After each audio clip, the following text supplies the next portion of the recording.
बस इस जीवन को इनकी कृपा के आदर में समर्पित कर दो। जो आप पर कृपा हुई है ये अलौकिक है, अहेतुकी है और निश्चित ये परम कल्याण के लिए ही हम पर कृपा हुई है।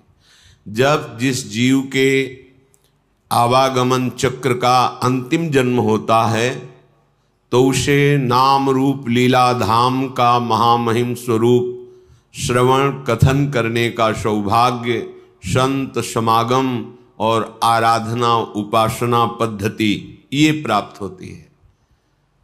महापुरुषों के वचनों के अनुसार जो हमें प्राप्त है ये हमारे अंतिम जन्म की सूचना है। यदि हम कृपा का आदर करते हुए जो उपासना पद्धति मिली है उसमें अपने जीवन को अर्पित कर दे तो प्रियालाल की अहेतुकी कृपा से यह हमारा आखिरी जन्म होगा। दुख क्लेश अशांति सदा सदा के लिए मिट जाएंगे।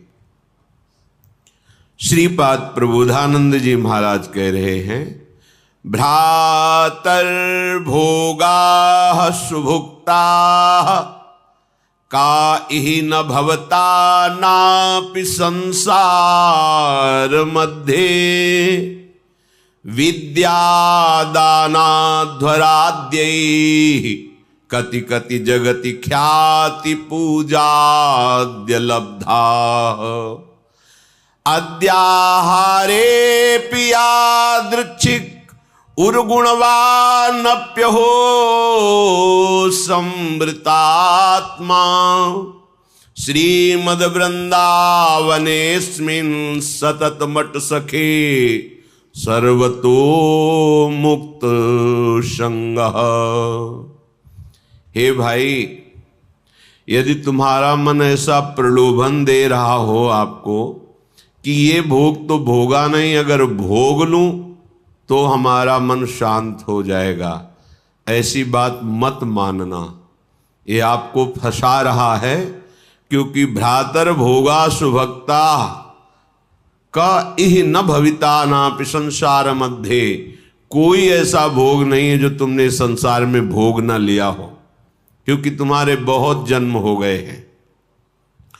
इस माया के प्रभाव से पूर्व स्मृति नष्ट हो जाने के कारण तुमको ऐसा लगता है कि अगर ये मैं भोग लूं तो मेरा मन शांत हो जाए, तो ये तुम्हारे साथ धोखेबाजी खेल रहा है।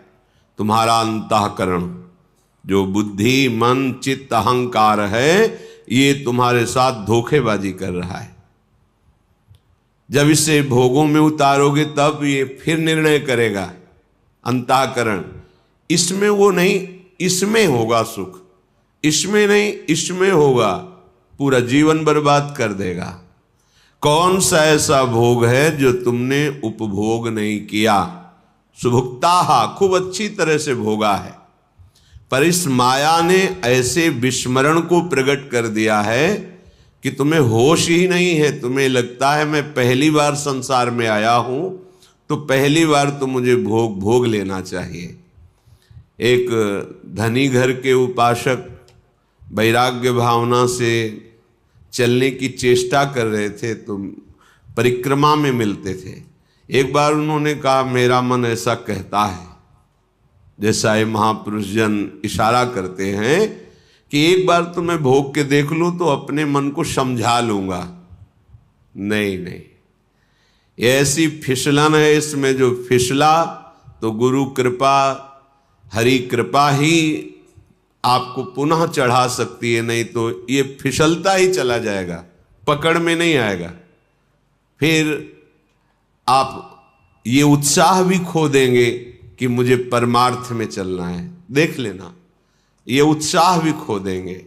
जैसे जैसे आप धर्मयुक्त विषयों का सेवन और अधार्मिक क्रियाओं का त्याग, वैसे वैसे आप में एक ऊर्जा शक्ति, एक अध्यात्म बल, निर्णय करने की शक्ति, दुखों को सहने की शक्ति, कोई तुम्हें परास्त नहीं कर सकता, ऐसा एक ओज तेज बल ये प्रकट हो जाएगा।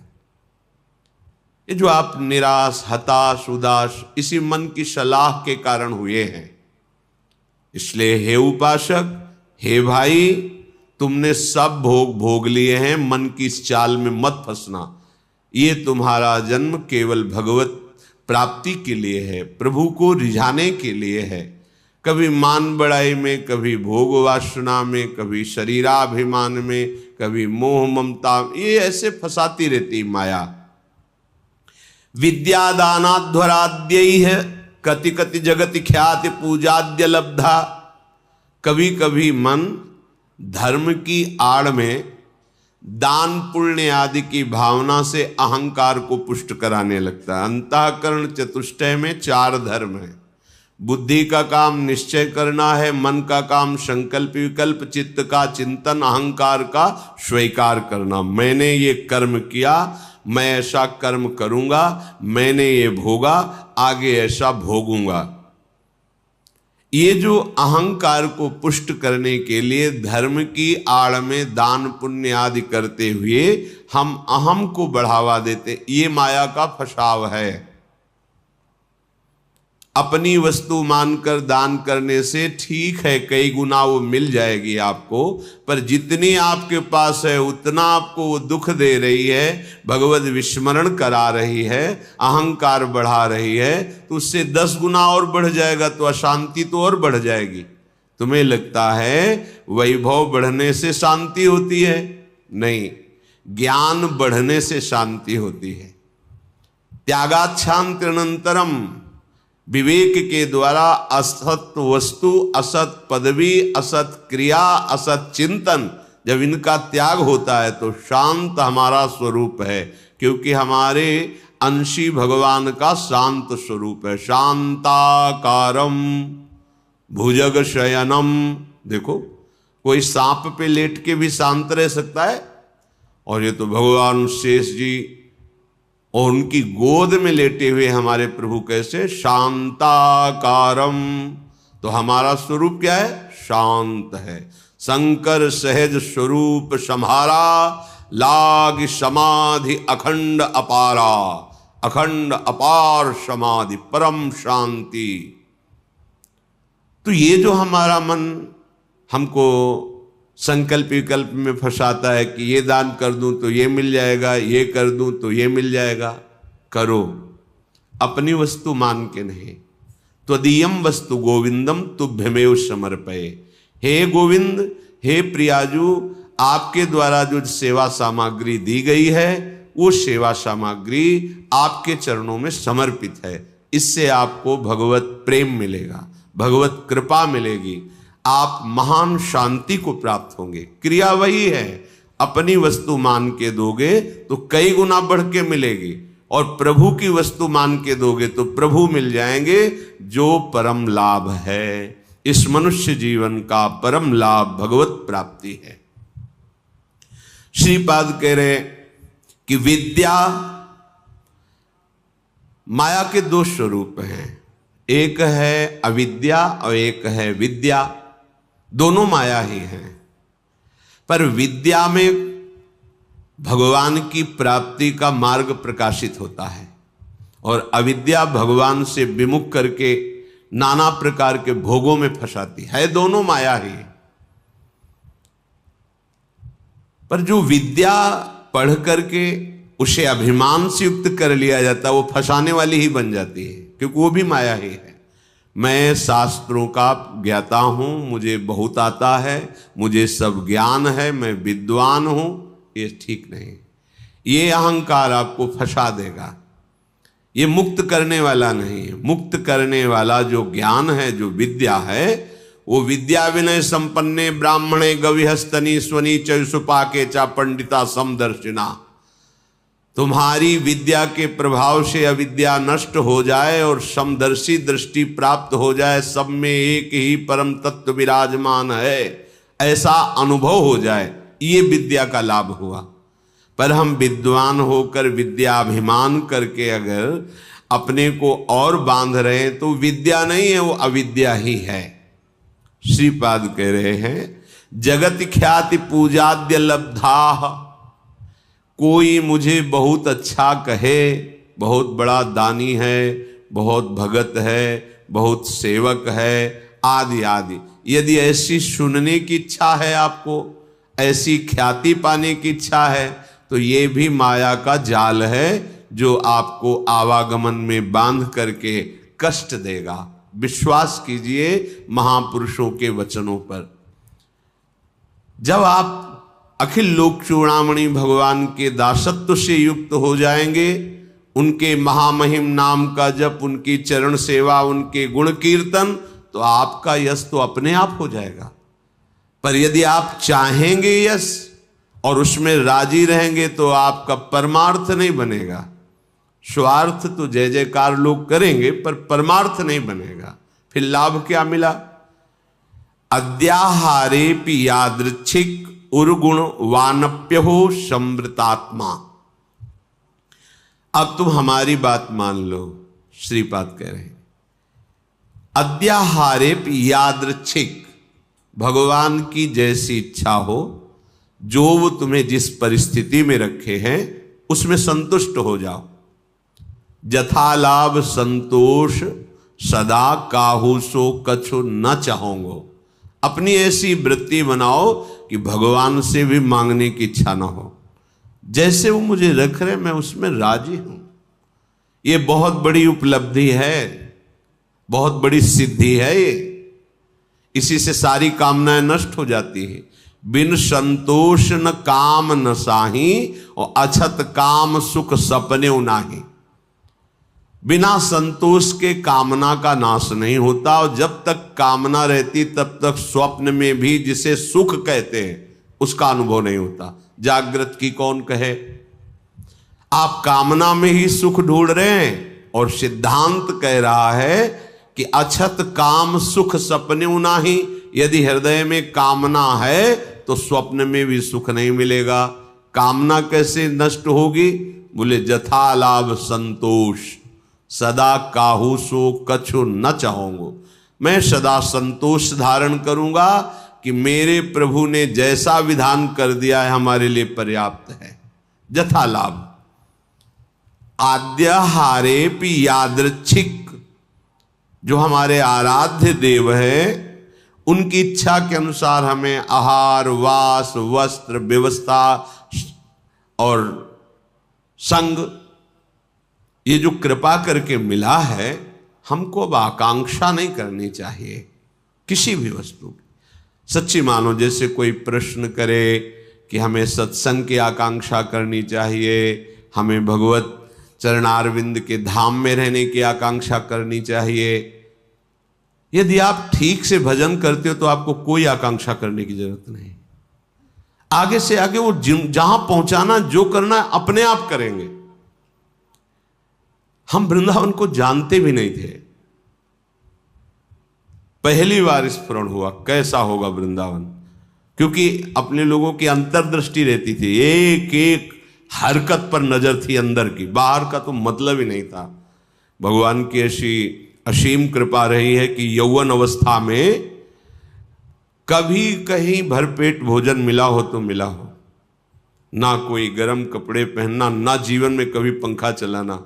ये ऐसी दुनिया का प्रपंच तो बहुत दूरी बात है, कभी पंखा के नीचे सोए हो ऐसा अनुभव नहीं वृंदावन के सिवा। एकमात्र अंतर्दृष्टि, मेरी वृत्ति कहां है, बस इसी पर रहती थी। कहां है मेरी वृत्ति? बस हर तरह से इस मन को देखा है। जैसे लोग कहते हैं ना, मामू को मार्ग में पीएचडी किए, तो साधक उपासक साधु महात्मा केवल मन पर दृष्टि रखते हैं।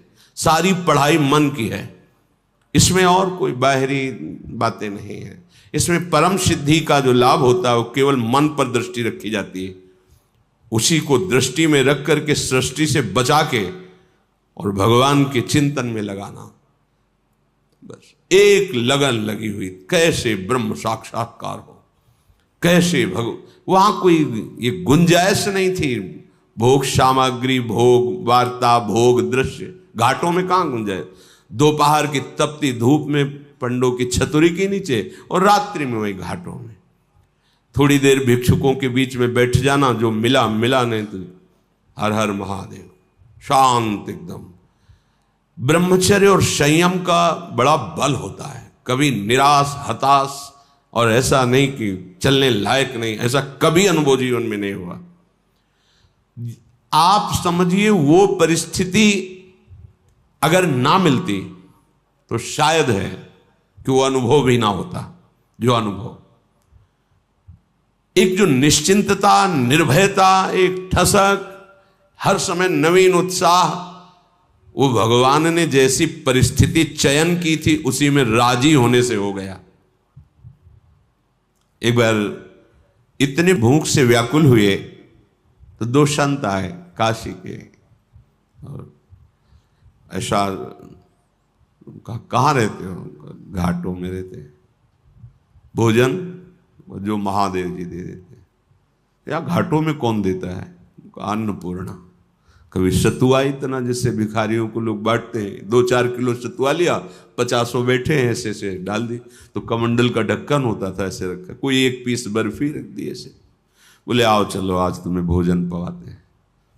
देखो मन की बात प्रभु ने सुन ली, लेकिन हंसी की बात, ले गए कमरे में बैठाला और 2 घंटे बाद आए।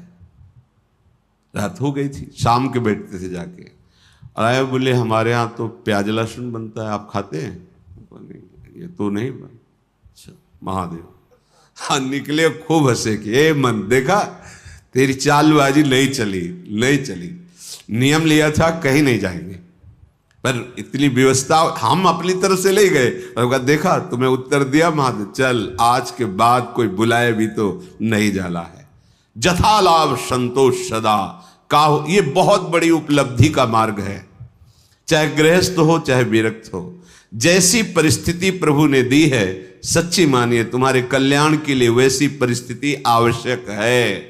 आप कह सकते हो बड़ा घर में प्रतिकूलता रहती, जरूरी है प्रतिकूलता। भगवत प्राप्ति के लिए जो तुम्हें प्रतिकूलता मिली जरूरी है, बड़े बड़े सिद्ध भक्तों को मिली है। आप तो अभी भक्ति के मार्ग में कदम रखना चाहते हैं, और जो भक्ति के सुभट हैं उनके साथ भारी से भारी प्रतिकूलता हुई। हम प्रतिकूलता का निरादर न करें, वो भगवत कृपा है जो मुझे दलदल से निकाल रही है। सबका स्वरूप सामने आ रहा है। रहीमन विपदा हो भली, जो थोड़े दिन होए, हित अनहित या जगत में जान परे सब कोय। तो अद्याहारेपि यादृच्छिक उर्गुण वा नप्य हो समृतात्मा। जब आपको जैसी परिस्थिति में रखा गया उसके बदलने के लिए आप दिखावा न कर दे। दिखावा होता है। ब्रह्मबोध प्राप्त करने के लिए एक महापुरुष मिले थे, उन्होंने कहा था कि अपने गुणों को प्रकाशित ना करे, मौन का आश्रय ले, और ऐसे जैसे कोई विक्षिप्त हो ऐसे रहे, फिर उसकी जो यथालाभ व्यवस्था होती उसमें रहे तो उसे बहुत जल्दी ब्रह्मबोध प्राप्त हो जाता है। अपने गुणों को प्रकाशित करके, अपनी महिमा को प्रकाशित करके उसका उपभोग करने लगे तो फिर वो स्थिति से गिर जाता है, वो उस चरम अवस्था को प्राप्त नहीं होता। गंगा किनारे एक से एक महापुरुष, एक से एक दिव्य अनुभवी महापुरुष, यहां कह रहे उर्गुण वानप्य हो समृतात्मा। आप अपने गुणों को प्रकाशित करके ऐसा कहीं उपभोग तो नहीं कर रहे, अपने सम्मान का गुण प्रदर्शित करके, चाही हुई वस्तुओं का, मानी हुई मान्यता का यदि उपभोग कर रहे हैं तो आप अपने मार्ग से गिर जाएंगे। आपको गुण प्रदर्शन नहीं करना। हम प्रभु के गुण गा रहे हैं, प्रभु का नाम कीर्तन कर रहे हैं, प्रभु की सेवा कर रहे हैं, प्रभु का जस गा रहे हैं। हजारों को लाभ मिले, लाखों को लाभ मिले, करोड़ों को मिले, सबका मंगल हो, कोई परेशानी। यहां कह रहे कि अपने गुणों का प्रदर्शन करके प्राप्त विषयों का सेवन उपभोग करना, विषय आए स्वीकृत नहीं हृदय में, जथा लाभ संतोष सदा। महलों में राखो चाहे झोपड़ी में वास दो, कोई प्रश्न नहीं है। चित्त का समाधान हो चुका है, अब कोई परेशानी नहीं है, कोई खुशी नहीं है, कोई दुख नहीं है। बहुत उत्तम स्थिति का वर्णन कर रहे हैं उपासक के। श्रीमद वृंदावनेस्मिन् सतत मठ सखे सर्वतो मुक्त संगा। ये अमृतमय वचन। वृंदावन में तुम्हारा आगमन हुआ, वृंदावन का आश्रय लिया, वृंदावन का वास, तो यहां किसी का संग मत करना। कह रहे हैं सखे सर्वतो मुक्त संगा। सर्व संग और संत संग इस सर्व में नहीं आता। जो भगवत अनुराग में रंगे हुए महापुरुष हैं, तो भगवत प्राप्त संतों ने भी ऐसी आकांक्षा की कि मुझे ऐसे प्रेमी महाभागवतों का संग मिले, क्योंकि बिना उनकी चरण धूल में बैठे, उनकी चरण धूल से अभिषिक्त हुए ना तत्वबोध होता है, ना भगवत प्रेम होता है। तो संतों का संग ही सर्व संग का त्याग कराता है। इसीलिए श्री भगवान ने अपनी प्रसन्नता, अपनी प्राप्ति के उपाय का जब वर्णन किया तो कह रहे हैं व्रतान यज्ञ छंदांस तीर्था नियमा यमाह यथा वरुंधित सत्संगा सर्वसंगोपहो हिमाम। बड़े बड़े व्रत नियम और तीर्थ यात्रा धर्म आदि, इन सब के द्वारा शास्त्र स्वाध्याय आदि, देवताओं का यजन पूजन आदि, इनके द्वारा मेरी प्राप्ति उतनी संभव नहीं जितनी संत संग से। क्योंकि संत संग क्या करता, सर्व संगोपहो हिमाम, सर्व संगों का त्याग करा देता है। जो आसक्ति संसार में, विषयों में, व्यक्तियों में, वही आसक्ति यदि संत महात्मा में हो जाए तो मोक्ष का खुला हुआ द्वार शास्त्रों में पाया गया है। तो यहां जो सखे सर्वतो मुक्त संगा, उसका भाव है जो प्रभु से विमुख जन है उनसे हमारा परिचय भी नहीं होना चाहिए। वृंदावन ऐसे रहे मनो चिन्हारो नाई, हम नहीं पहचानते किसी को, नेत्र नीचे हैं, अपने मार्ग को देख रहे हैं और अपने प्रिया प्रीतम का स्मरण कर रहे हैं। जो मिलता है मेरे प्रभु इस रूप में आए हैं, ऐसे भाव से। कहीं कोई सांसारिक भाव, सांसारिक संबंध नहीं। सांसारिक प्रपंच को स्वीकार करने वाला उपासक उपासना में आगे बढ़ नहीं सकता। अपने गुणों को प्रयोग न करते हुए, जो हमारे अंदर भागवतिक गुण हैं, वो प्रभु की महिमा को, प्रभु के यश को गान करके जगत मंगल के लिए हैं। अपने में विशेषता का भाव आ जाना पतन का लक्षण है। मैं इनसे विशेष हूं, विशिष्ट हूं, मैं महान हूं, ऐसी बात मलिन अंतःकरण में आती है, निर्मल अंतःकरण में नहीं। जितना अंतःकरण निर्मल होता जाएगा उतने ही ये भाव खत्म होता चला जाएगा। और जिसका संपूर्ण अंतःकरण निर्मल हो जाता है, उसके हृदय में ये बात आ जाती है कि मैं चराचर जगत का सेवक हूं। सो अनन्य गति जाके असमत न टरे हनुमंत, मैं सेवक और सचराचर रूप स्वामी भगवंत। ये सबसे बड़ी बात आ गई। तो श्रीधाम वृंदावन का आश्रय, वृंदावन का वास, किसी से कोई परिचय नहीं। जैसी परिस्थिति में प्रिया प्रीतम रख रहे हैं वो हमारे योग्य है। हम अपने गुणों का प्रदर्शन करके किसी भी वासना की पूर्ति की चाह न रखें। हमारा एकमात्र उद्देश्य भगवत प्रसन्नता, दान पुण्य आदि करके सब कर मांगत एक फल रामचरण रति हो। सारी चेष्टाएं हो रही, इसका फल है मेरी प्रिया जो प्रसन्न हो जाए, मुस्कुराकर एक बार हमारी तरफ कृपा कटाक्ष कर दे।